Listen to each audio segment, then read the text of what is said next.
Fala galerinha, estamos aqui para uma aula com vocês para tratar sobre conjuntos, certo?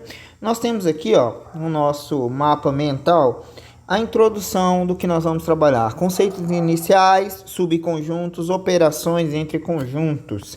E aí, dentro desses conceitos iniciais, o que é o conjunto? Conjunto é uma coleção de objetos chamado de elementos que possuem uma propriedade comum ou que satisfazem determinada condição, certo? Por exemplo, nós temos ali dentro da nossa geografia o globo terrestre, né, onde os continentes formam ali o nosso globo, né? Separação dos continentes formam o nosso globo. Então nós temos um grande conjunto que é o globo e os continentes são subconjuntos desse globo.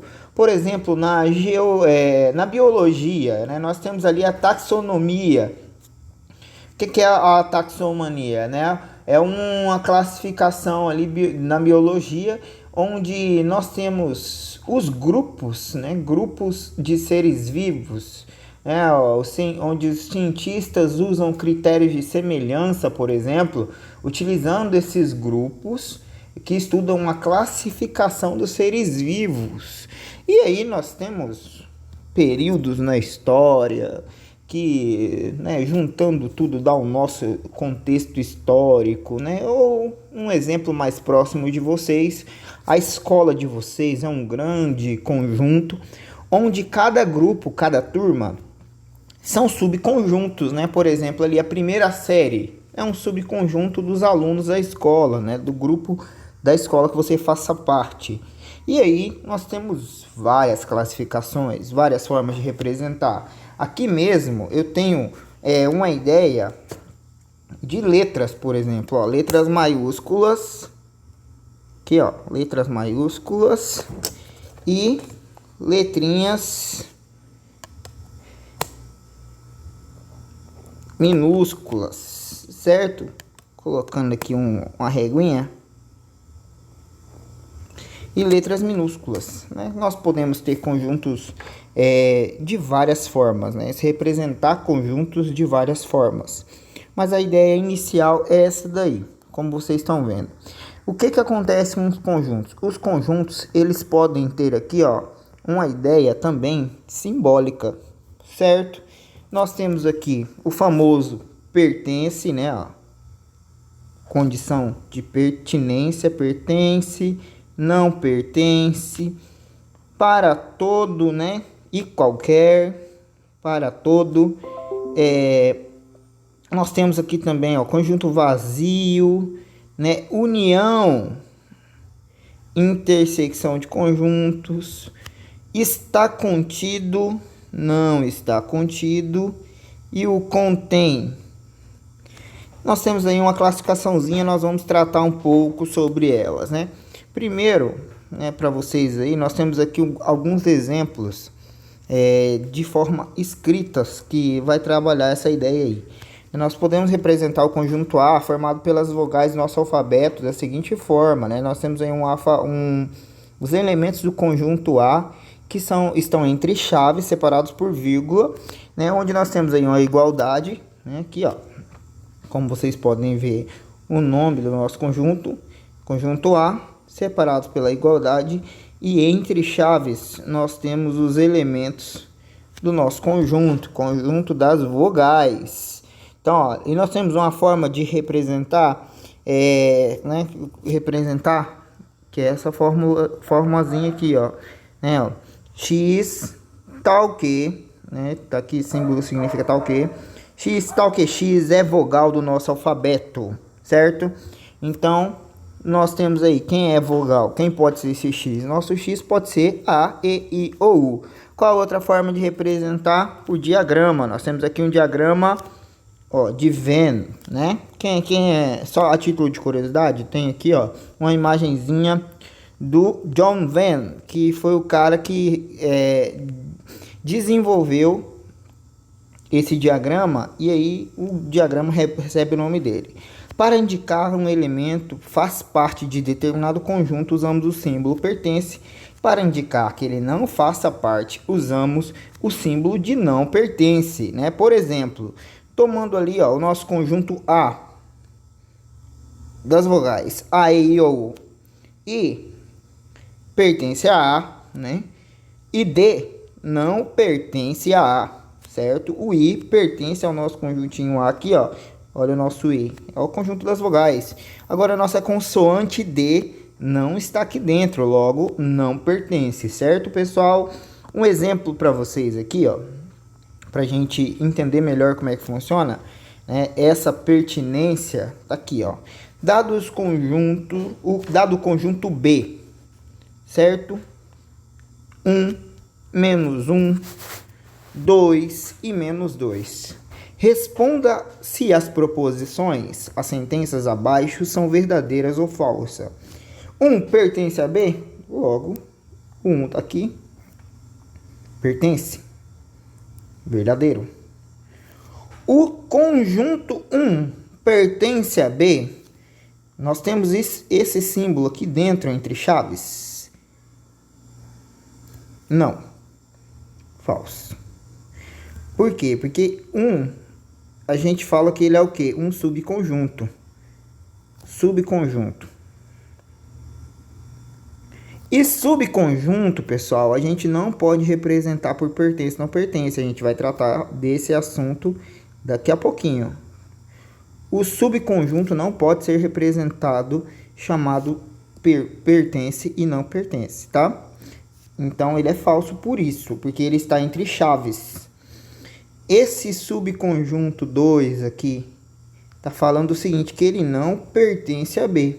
Logo, é verdadeiro. Nós não temos esse símbolo dentro das chaves, certo?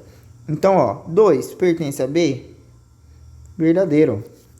Menos 1, o subconjunto menos 1 não pertence a B, né? Logo, verdadeiro. Subconjunto 1 não pertence a B. E 1 não pertence a B. Logo, essa afirmação aqui, ó, ela é falsa. Falsa porque o nosso 1, ele está ali dentro. Ele pertence sim, certo? Então, dentro dessas nossas condições, é dessa forma que nós trabalhamos com o pertence e o não pertence, certo? Então, temos que tomar todo cuidado, né? Muita gente se confunde com essa sentença aqui. Nós vamos tratar dela agora, para vocês entenderem melhor por que ela é falsa. Quando a gente fala de conjuntos com pertence e não pertence, só para vocês terem uma noção, eu trato de elemento para conjunto, certo? Elemento para conjunto, nós temos aqui 1, 2, 3. Nosso conjunto A. Nosso U1 pertence a A? Verdadeiro. O subconjunto 1 pertence a A? Falsa. Por quê? Porque quando eu tenho um subconjunto, eu não uso essas chaves aqui. Eu não posso usar o pertence e não pertence. Já já vocês vão entender. Aqui nós vamos tratar sobre esse assunto, ó. Quando um conjunto A é subconjunto de B, temos uma relação de inclusão. Então, para a relação de inclusão, nós dizemos que A está contido em B. Ou ainda, que A é parte de B, certo? Então, aqui, ó, se o A, né, nós temos aqui um A que está contido em B, é uma inclusão, né? Nós dizemos que A está contido em B. Que A é parte de B e podemos dizer que B contém A. Como assim, professor? Está contido e contém é um pouco diferente, ó. Aqui, ó, está contido. E aqui, ó, B contém A. Né? Ou o A, ó, você vê que está invertido. É só o A indo para essa direção, enquanto o C está indo para essa direção. As duas coisas são semelhantes, certo? Então, essa daqui é a nossa relação de inclusão. Vamos fazer uma tarefinha aqui.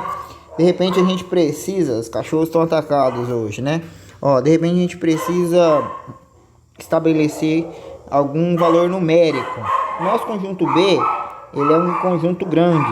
Vocês perceberem aí, ó. Digamos que ele é 1, 2, 3, 4. Vou expressar ele numericamente.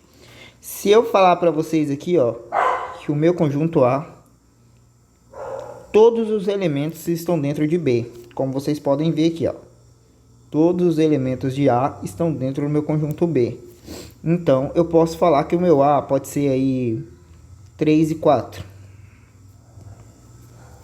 E posso falar que o meu C, que também todos os elementos estão dentro de B, mas nenhum desses elementos faz parte do conjunto A. Então, eu vou falar que o meu C, de repente, possa ser aqui 1 e 2. Se você reparar bem, o meu A e o meu C, todos os elementos estão dentro de B, como o diagrama demonstra aqui, né? Ó, nosso diagraminha aqui, ó, tá falando sobre isso. Porém, os meus elementos de C não estão dentro do A, estão separados, cada um aqui na sua separação, certo? Então, agora nós temos aqui conjunto para conjunto. Nós temos uma separação de conjunto para conjunto. Eu posso dizer que o A está contido no conjunto B? Posso afirmar isso. Os elementos de A estão contidos no conjunto B? Verdadeiro. Posso afirmar sim. Verdadeiro. O meu conjunto C está contido em B? Verdadeiro. O meu conjunto B inteiro está contido em A? Não. Falso. Meu conjunto B inteiro não está contido em A. Então, uma partezinha só, certo? O meu conjunto B é bem maior que A. O meu conjunto A está contido em C? Também não. Nenhum elemento faz parte desse conjunto. O meu conjunto B não está contido em A? Logo, é o contrário, né? Então, é verdadeira a afirmação. O meu conjunto A não está contido em C? Verdadeira informação. O meu conjunto A contém em B? Contém, né? O nosso símbolozinho aqui, ó, é quase a mesma coisa que isso daqui, ó. Vou até ligar para vocês verem, é a mesma coisa. A gente só usa um nome diferente, o contém e não contém. Mas é a mesma coisa, basicamente, certo? E o meu conjunto B não contém A, que também, ó, se a gente for ligar, né, as informações, essa informação e essa aqui, ó, são iguais. Então, ela também é uma informação verdadeira, né? Deixa eu mudar a cor aqui, ó. Só para vocês verem que é verdadeiro. Ó, então, ó, verdadeiro, né? Só para vocês terem essa noção, essas informações aqui são iguais, essas informações aqui são iguais. Então, eu tenho aí a classificação do contido não está contido. De conjunto para conjunto, eu uso contido não está contido ou contém não contém. E de elemento para conjunto, eu uso pertence e não pertence, certo? Certo, certo? Então aqui, ó, vamos continuar nessa nossa ideia. Vamos falar sobre união e intersecção de conjuntos. União de conjuntos, ou reunião de dois conjuntos A e B, que indicamos por A união de B. É um conjunto formado por todos os elementos que pertencem a A ou B, né? Conforme nossa leitura aqui, ó, A união de B, X, tal que X pertence a A ou X pertence a B, certo? Se meu conjunto A tá aqui, ó, é 0, 2, 4 e 6, e o meu conjunto B é 0, 1, 2, 3 e 4, logo a união deles eu pego todos os elementos, não tem repetição, gente. Então o 0 que tem nos dois, só escrever ele uma vez, 0, 1, né, aqui, ó, 0, 1, 2, tem nos dois, mas eu só escrevo uma vez. 3 tá aqui. 4 tem nos dois. Beleza? E o 6. Né, ó, 6 tá aqui. Certo? Então, esse é o sinônimo de união, quando a gente une todos os elementos. Aqui nós temos a representação dele por diagrama, o que repete nos dois, ó, fica no meio, né? Mas aqui eu tenho só todo o meu conjunto B tem uma parte que não repete entre os dois. E todo o meu conjunto A tem uma partezinha aqui, ó, também que não repete para os dois, né? O 1 e o 3 para o B e o 6 para o A não repete nos dois. Porém, a união, eu junto tudo, eu agrupo tudo isso, certo? A intersecção de conjuntos, né, para a gente lembrar, é só a parte que repete. A gente considera só a parte que repete. Então, no mesmo elemento e conjuntos que nós tínhamos anteriormente, a intersecção desses conjuntos, o que repete nos dois é o 0, 2 e 4. Só para a gente ver aqui, ó. Volta, volta. Só para a gente ver, 0, repete nos dois, ó. 2, repete nos dois. E 4, né? Pela representação do diagrama, nós temos aqui, né? Ó, essa repetiçãozinha, certo? Então, a mesma coisa nós temos aqui. O que repete nos dois fica no meio. E aqui nós temos a intersecção desses conjuntos. Beleza? Beleza? Beleza? Diferença dos conjuntos, né? Como é que trabalha com a diferença, professor? A diferença, ela também é simples de entender. A diferença, se você reparar o meu conjunto A com os elementos 1, 2, 3, 4 e 5, o meu conjunto B é 2, 4, 6 e 8. Quando eu pego aqui, o mandante na diferença é sempre o primeiro elemento que aparece. Então, A menos B.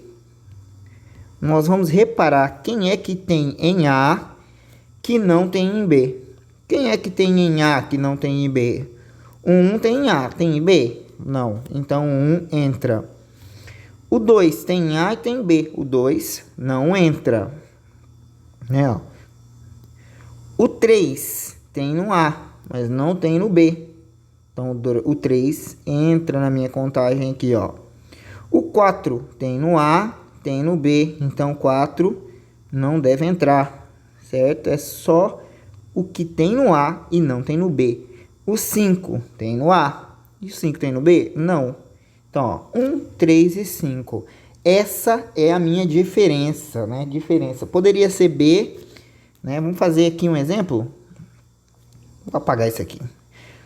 Poderia ser B menos A. Poderia. E aí, como é que eu faria essa leitura? O que tem no B, mas não tem no A. O que tem no B e não tem no A? Né? Quem é que está no B, mas não está no A? O 2 está no A e está no B. O 4 está no A e está no B. Né? Sempre o mandante, ó, meu mandante é o B. O 6 está só no B. O 6 é minha diferença. O 8 está só no B. Certo? Então, quem é que está no B e não está no A. Então, é assim, eu sigo essa ordem. Quem vem primeiro é o meu mandante, certo? Certo, certo. Vamos aqui, nós temos um exemplo para resolver. Ó, o meu conjunto A é composto por 1, 2, 3, 4, 5. O meu conjunto B é composto por 1, 4 e 8. O meu conjunto C é 3 e 5. Sendo que o meu conjunto A, nós temos aqui, ó, o conjunto C todo pertencendo a A. Se você reparar, ó, todos os elementos de C estão aqui em A. 3 e 5. Se você reparar, 1 e 4 é uma intersecçãozinha também, ó, de A e B. Porque tem 1 no A, 4 no A, 1 no B, 4 no B. Então, é uma intersecçãozinha. Eu fiz o diagrama aqui só para demonstrar para vocês essa ideia, certo? Vamos escrever aqui, ó, por exemplo, quem é... Deixa eu ver se eu dou uma aumentada nessa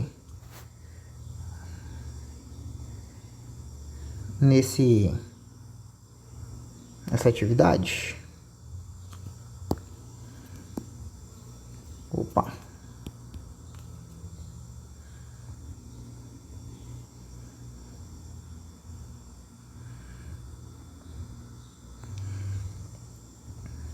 Beleza. saiu tudo, desalinhou tudo aqui a tinta, né? Mas vamos separar aqui. Que é o seguinte, ó. Quem é que está em A, mas não está em B? Quem é que está em A e não está em B? 1 está em A, mas está em B. 2 está em A, mas não está em B. 3 está em A, mas não está em B. 4 está em A, está em B.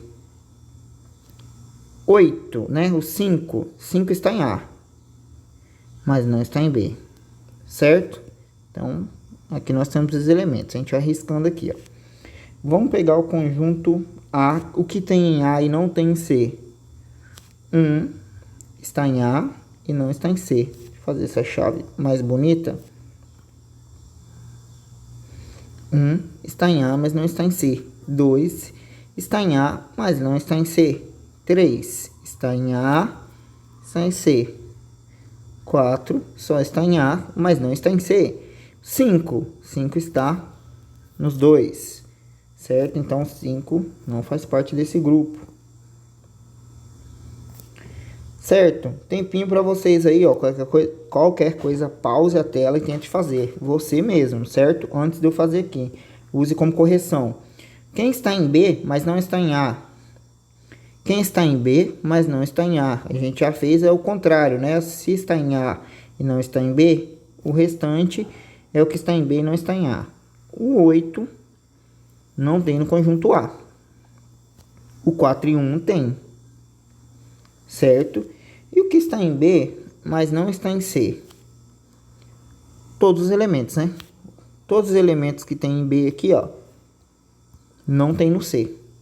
Então, o que tem em B, mas não tem em C, tem em B 1, 4 e 8. E não tem em C. Então, ó, eu sempre resolvo isso aqui falando, né? Falando para mim mesmo. Quem está em B e não está em C, me ajuda a melhor resolver esse problema. Deixa eu colocar esse 8 com menos feinho. Quem está em C e não tem B? Logo, todos os elementos de C, né? 3 e 5. O 3 não está no B e nem o 5 está no B. Quem está no C, mas não está no A? Quem está no C, mas não está no A? 3 está no A, 5 está no A. Então, o meu conjunto ele é vazio. O vazio ele pode ser representado tanto como chaves sem nenhum elemento dentro, quanto por esse símbolo aqui. Se eu faço isso daqui, ó, só para vocês entenderem, isso aqui acaba de se tornar um conjunto unitário, porque eu tenho um símbolo dentro de chaves, tá? Então não é um conjunto vazio, né? Tomar cuidado com a pegadinha aí, certo? Então isso aqui é minha resposta. Na dúvida, pausa, verifica, tenta fazer, né? Você mesmo, né? Volte um pouquinho o vídeo e tente fazer. Depois confira as respostas, né? Tá aí para te ajudar de verdade. Essa daqui é a atividadezinha que nós temos aí para fazer em roteiro, né? Vocês têm para fazer em roteiro. É uma pergunta mais complexa, né? É tipo, os alunos brincam, né? Que na sala o professor pergunta quanto é 1 mais 1 e na prova ele pede para calcular a massa do Sol. Aqui tem um exemplo um pouco mais difícil que eu passei para vocês, certo? E eu queria que vocês se atentassem em toda a estrutura desse problema. Primeiro, nós temos um conjunto N. Meu conjunto N é composto por 0, 1, tá aqui, ó. N é composto por 0, 1, 2, 3, 4. O meu conjunto P, vale a pena a gente escrever, porque fala que x pertence aos naturais, tal que x é maior ou igual a 6 e menor ou igual a 20. É um intervalo, viu? O intervalo x é maior ou igual a 6, x é menor ou igual a 20. Lembrando que a boca do jacaré está sempre voltada para o lado maior. E sempre que nós temos essa estrutura aqui, ó, né, é um intervalo, né, a gente chama de intervalo, né, porque ele vai de 6 a 20. Maior x, ó, é maior, boca virada por x, maior ou igual a 6. 6 entra na nossa contagem, 6, menor, né, x é menor igual a 26, 7, 8, 9, 10, 11, 12, 13, 14, 15, 16, 17, 18, 19, 20, né? Então essa é a nossa contagem, todos os elementos do conjunto P. Vou até colocar aqui, ó, meu conjunto P, 6, 7, 8, 9, 10, né? 19, 20, certo? Vai de 6 a 20. O meu A, ele pertence a P. Muito cuidado. Se ele pertence a P, ele está dentro do conjunto de cima, certo? E ele fala que é par. Então, se ele é par, ele é 6, 8, 10, 12, 14, 16, 18 e 20, certo? O meu conjunto B, ele é o conjunto 6, 8, 12 e 16. E o meu conjunto C, pessoal, ele é múltiplo de 5, mas também pertence a P.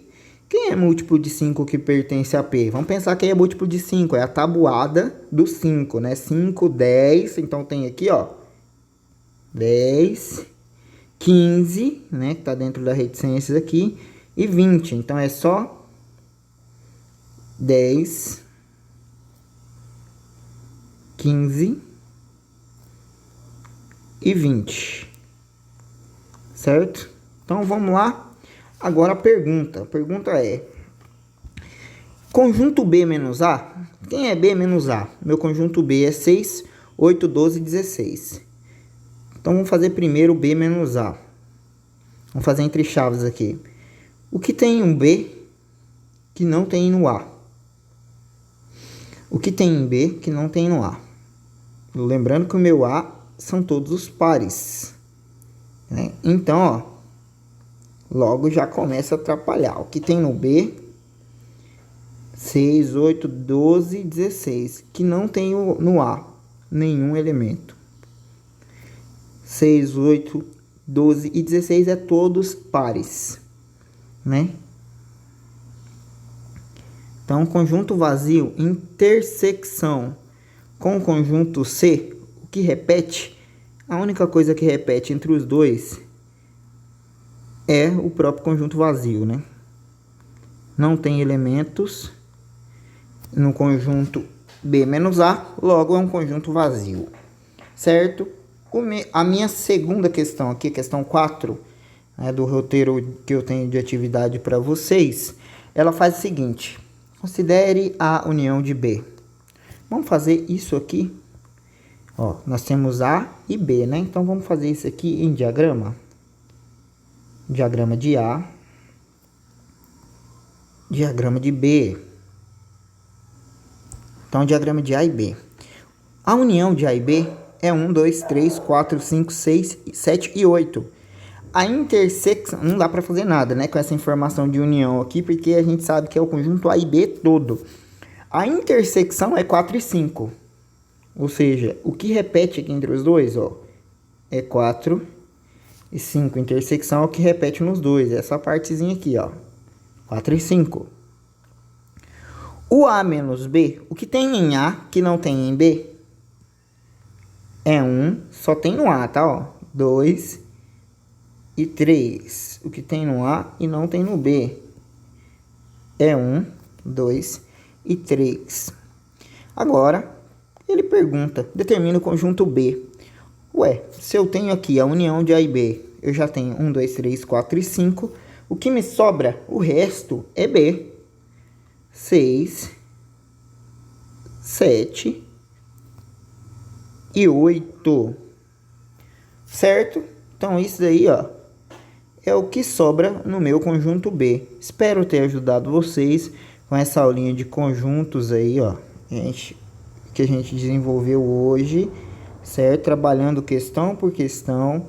Eu não sei se a gente só não falou dessa classificaçõezinha aqui, ó, né, que é a nossa classificaçãozinha de conjuntos, né? Nós temos os conjuntos naturais, que são todos os positivos, conjunto dos números inteiros, são os positivos com os negativos, certo? O conjunto dos números racionais, que são positivos, negativos, fracionários, certo? Conjunto dos números irracionais, que não pertencem a essa escala aqui, ó. Por isso que ele está meio fora, não pertence a essa escala, né? Esse conjuntinho é separado.